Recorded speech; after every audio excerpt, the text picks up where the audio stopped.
Hi friends, hi, this is Abuli. Welcome back to my YouTube channel Study with Abuli, Study with Abuli.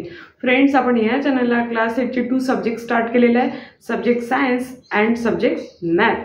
आजच्या या व्हिडिओमध्ये आपण subject science बघणार आहोत. आपण सब्जेक्ट सायन्सचा चॅप्टर फर्स्ट स्टार्ट केलेला आहे, living word and classification of microbes. Living word and classification of microbes या चॅनलवर आपण या चॅप्टरचे काही टॉपिक सुद्धा घेतलेले आहे. आजच्या व्हिडिओमध्ये आपण या चॅनलचा एक न्यू टॉपिक बघत आहोत, किंगडम प्रोटिस्टा. किंगडम प्रोटिस्टा यामध्ये आपण किंगडम प्रोटिस्टा काय हे सुद्धा बघणार आणि त्याची कॅरेक्टरिस्टिक सुद्धा बघणार आहोत. तर friends, watch this video till the end. आणि ह्या चॅनलवरचे जर तुम्हाला व्हिडिओ बघायचे असतील तर नक्की या चॅनलला व्हिजिट करा आणि या चॅनलला सबस्क्राईब करा. And without wasting any more time, let's start our video.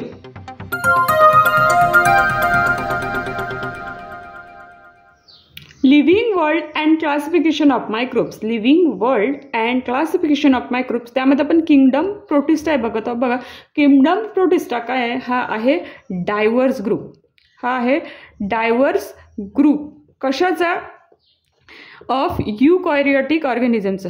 युकॅरियोटिक organisms. तर हे युकॅरियोटिक म्हणजे काय? तर ज्याचा न्यूक्लियस वेल डिफाईंड आहे, ज्याचा न्यूक्लियस वेल डिफाईंड आहे असा लिव्हिंग ऑर्गॅनिझम. म्हणजे हे प्रोटिस्टा कशामध्ये मिळते? युकॅरियोटिकमध्ये. हा युकॅरियोटिक आहे, वेल डिफाईंड न्यूक्लियस आहे, हा सिंगल सेलचा आहे. काय आहे? Single sale. सिंगल सेल म्हणजे ज्याला आपण युनिसेल्युलर म्हणतो. काय म्हणतो? युनिसेल्युलर. हा कुठे मिळते? हा मिळतो आपल्याला ॲक्वॅटिक रिजनमध्ये. ॲक्वॅटिक रिजन, ॲक्वॅटिक एन्व्हायरमेंटमध्ये मिळतो. जिथे जिथे वॉटरलॉक सरफेस आहे, जिथे पाणी साचतं, अशा ठिकाणी काय मिळतो? आपल्याला हा प्रोटिस्टा मिळतो. फ्रेश वॉटरमध्ये सुद्धा असते. त्यानंतर मॉइस्ट हॅबिटेटमध्ये म्हणजे ओलाव्या जागी, मॉइस्ट हॅबिटेट अशा जागी हा काय असतो? Kingdom protista. Diverse group of eukaryotic organism, single cells आहे आणि ॲक्वॅटिक एन्व्हायरमेंट वॉटरलॉक सरफेसमध्ये आपल्याला मिळतो. सायंटिस्टनी काय केलं? सायंटिस्टनी मायक्रोस्कोप थ्रू काय केलं? हे जे पॉन्ड वॉटर असते ते पॉन्ड वॉटर घेऊन मायक्रोस्कोप थ्रू त्यांनी बघितलं हा किंगडम प्रोटिस्टा कसा आहे. किंगडम प्रोटिस्टा कसे आहे त्याचे काही एक्झाम्पल्स आहे. काही एक्झाम्पल्स त्यांनी बघितले होते. बघा, मायक्रोस्कोप थ्रू त्यांनी काय काय बघितलं? बघा, वॉलवॉक्स बघितले, भरपूर सगळं आहे, पण जे आपल्याला आवश्यक आहे ते आपण बघत आहोत. वॉलवॉक्स, युग्लेना, त्यानंतर त्यांनी बघितलं होतं अमिबा, त्यानंतर बघितलं त्यांनी पॅरामोसियम. अशा प्रकारचे प्रोटिस्टा त्यांनी सायंटिस्टनी मायक्रोस्कोप थ्रू बघितलेले होते. तर फर्स्टली आपण हा वॉलवॉक्स कसा आहे, वॉलवॉक्स प्रोटिस्टा कसा आहे ते बघूया. बघा, हा वॉलवॉक्स मिळतो कुठे? हा प्रोटिस्टा आहे तर हा मिळतो फ्रेश वॉटरमध्ये. कुठे मिळतो आपल्याला? Fresh water. हा काय आहे? ग्रीन टाईपची जी अलगी असते, ग्रीन टाईप अलगी आहे. ग्रीन टाईप अलगी एक प्रकारची फ्रेश वॉटरमधली ग्रीन टाईप अलगी. हा आहे ऑटोट्रॉपिक. ऑटोट्रॉपिक म्हणजेच हा काय करतो? फोटोसिंथेसिस थ्रू स्वतःचं फूड स्वतः क्रिएट करतो. फोटोसिंथेसिस थ्रू स्वतःचं फूड स्वतः क्रिएट करतो सनलाईट घेऊन. आणि तो स्वतःचं फूड स्वतः सफिशियंट फूड क्रिएट करतो की त्याला जेवढं लागेल तेवढं सफिशियंट फूड तो क्रिएट करतो. आणि हा काय करते? अदर लिव्हिंग ऑर्गॅनिझमला खात नाही. Volvox does not eat other living organisms.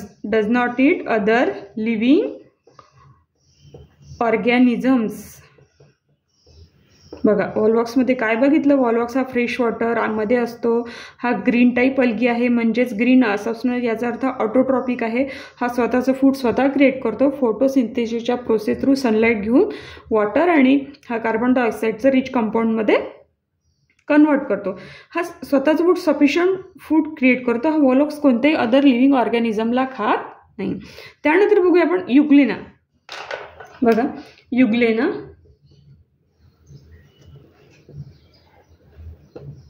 हा सुद्धा काय आहे, ऑटोट्रॉपिक.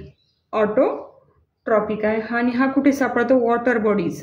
कुठे, वॉटर बॉडीज म्हणजे जिथे पाणी साचलेलं असतं तिथे. हा सुद्धा हा काय करतो, सनलाईट थ्रू फोटोसिंथेसिसची प्रोसेस क्रिएट करतो. सनलाईट टू फोटोसिंथेसिसची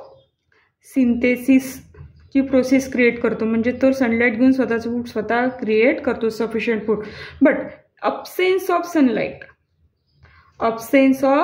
sunlight हा काय होतो, हेटेरोट्रॉपिक. absence of sunlight मध्ये हा काय होतो, absence of sunlight मध्ये हा होतो हेटेरोट्रॉपिक. म्हणजे काय होतो, हा काय करतो, जर सनलाईट नसेल तर त्याच्या फूडसाठी तो काय होतो, अदर लिव्हिंग ऑर्गॅनिझम कन्झ्युम करतो. अदर लिव्हिंग ऑर्गॅनिझम काय करतो, कन्झ्युम करतो. म्हणजे काय करतो, ते राहिलेले बॅक्टेरिया असतात बाजूचे bacteria, other bacteria, small micro organism, त्याला तो खातो. स्मॉल मायक्रो ऑर्गॅनिझम्सला तो खातो. कळलं असेल. हा इक्लोना वॉटर बॉडीमध्ये म्हणजे जिथे पाणी साचतं तिथे हा ऑटोट्रॉपिक आहे. सनलाईट थ्रू फोटोसिंथेसिसची प्रोसेस कंप्लीट करतो. ऑब्सेन्स ऑफ सनलाईट हा हेटेरोट्रॉपिक होतो. म्हणजे जर त्याला फूड आवश्यक असेल तर तो काय करतो, वॉटर बॉडीमधले जे अदर लिव्हिंग ऑर्गॅनिझम्स आहेत त्यांना खाऊन, म्हणजे बॅक्टेरिया, मायक्रो ऑर्गॅनिझम यांना खाऊन तो स्वतःला तो जगवतो. त्यानंतर बघूया अमिबा.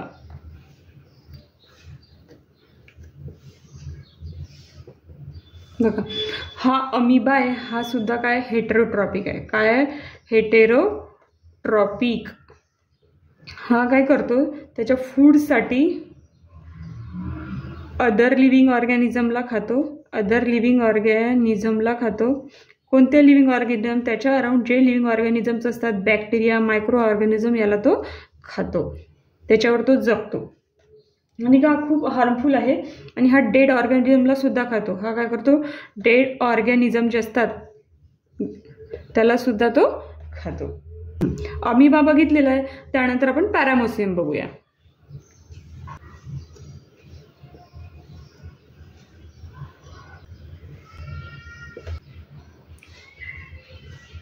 बघा पॅरामोसियम सुद्धा काय आहे, हेटेरोट्रॉपिक. काय आहे, हेटेरोट्रॉपिक. हा अदर लिव्हिंग ऑर्गॅनिझमला काय करतो, कन्झ्युम करतो. स्वतःच्या फूडसाठी तो लिव्हिंग ऑर्गॅनिझमवर डिपेंड असतो.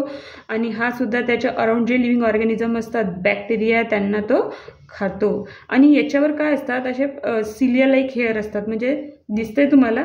ते काय करतात, म्हणजे हेअर लाईक स्ट्रक्चर असते त्यांचं. आणि ते हेअर लाईक स्ट्रक्चर थ्रू काय करते, लोकोमोशन घेऊन, म्हणजे अंदाज घेऊन ते त्याचं फूड गेन करतात. बघा इथे आपण काय बघितलेलं आहे, किंगडम प्रोटिस्टाचे 4 एक्झाम्पल्स बघितले, व्हॉल्वॉक्स, युक्लेना, अमिबा अँड पॉलिमोशियम. याच्यानंतर हे सगळं बघितल्यानंतर यावरूनच आपण या प्रोटिस्टाचे कॅरेक्टरिस्टिक लिहिणार आहोत. Characteristics of protista. Characteristics of protista.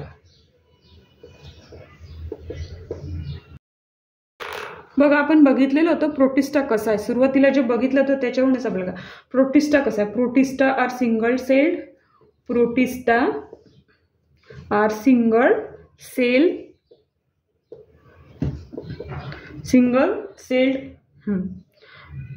Well defined nucleus. Well defined nucleus. आणि काय म्हणते, with nuclear membrane. With nuclear membrane.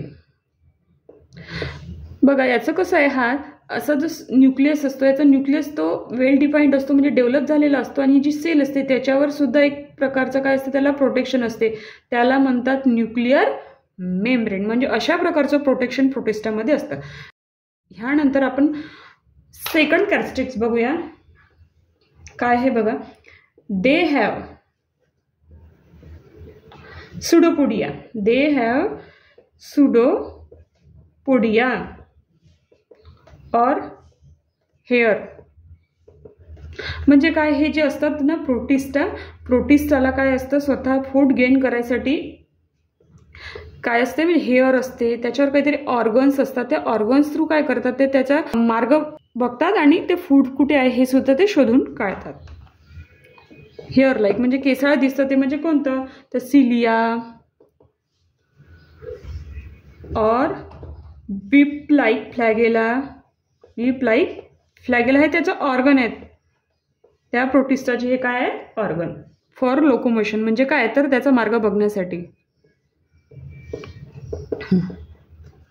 Third characteristics आहे, आपण बघितलेलं होतं, फॉर एक्झाम्पल बघितलेले होते.